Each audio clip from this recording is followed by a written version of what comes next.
या ठिकाणी सर्वात प्रथम आमच्या प्रभाग क्रमांक 7चे सर्व मतदार बंधू आणि भगिनींना मी धन्यवाद देतो आणि त्यांचं पहिल्यांदा मी अभिनंदन करतो। त्याचबरोबर आमचे प्रभाग क्रमांक 7चे सर्व आमचे कार्यकर्ते बंधू आणि त्यांचे सर्व सहकारी भगिनींचं त्यांचं श्रेय आहे, हे श्रेय आमच्या कार्यकर्त्यांच्या आणि सरकारांचं आहे। त्याचबरोबर राज्याचे मुख्यमंत्री आदरणीय शिंदे साहेबांनी माझ्यावर विश्वास ठेवून मला पूर्ण पॅनल त्यांनी उमेदवारीसाठी मला सांगितलं की तूच ठरव उमेदवार आणि माझ्यावर पूर्ण विश्वास त्यांनी ठेवून हा त्यांच्या विश्वासाला चारही उमेदवार शिंदे साहेबांच्या त्याचबरोबर खासदार नरेश म्हस्के साहेबांच्या मार्गदर्शनाखाली या ठिकाणी मी सर्व आमच्या चारही उमेदवारांना विजयी खेचून आणली। कारण गेल्या 15 वर्षांमध्ये आम्ही प्रभागाची प्रामाणिकपणे सेवा केली। अत्यंत खालच्या पातळीवर आमच्यावर टीका झाली, परंतु आम्ही कोणत्याही पर्यंत आमची पातळी सोडली नाही।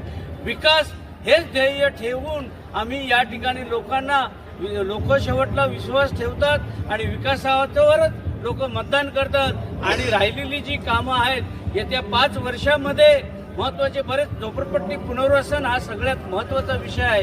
याकडे जातीने लक्ष देऊन विकासाची कामं यापुढे आम्ही करत राहणार। आमचे दोन्ही मला भाग्य लाभलं की 95 पासून महानगरपालिकेमध्ये बघतो की उपमहापौर हा नेहमी पराभूत होतो, परंतु माझ्या सौभाग्यवती या सुद्धा यावेळी निवडून आल्यात आणि जी परंपरा होती ती परंपरा त्यांनी बंद केली।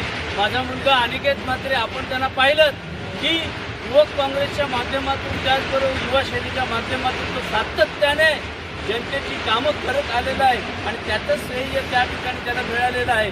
त्याचबरोबर आमच्या दुसऱ्या सहकारी नगरसेविका यांनी सुद्धा कलोली नाक्यावर या ठिकाणी त्यांनी चांगलं काम केलं म्हणून संपूर्ण मतदारांनी त्यांच्यावर विश्वास ठेवला आणि त्याचबरोबर आमच्या कचे ज्या उमेदवारी आहेत भावेश पाटील हा तरुण कार्यकर्ता गेल्यावेळी थोडक्यात मताने तो पराभूत झाला होता, परंतु जनतेने ठरवलं की पुन्हा त्याच्यावर विश्वास ठेवला आणि चैताली पाटील यांना चांगल्या मतदाने त्या भरघोस मतदानाने जनतेने निवडून दिलं।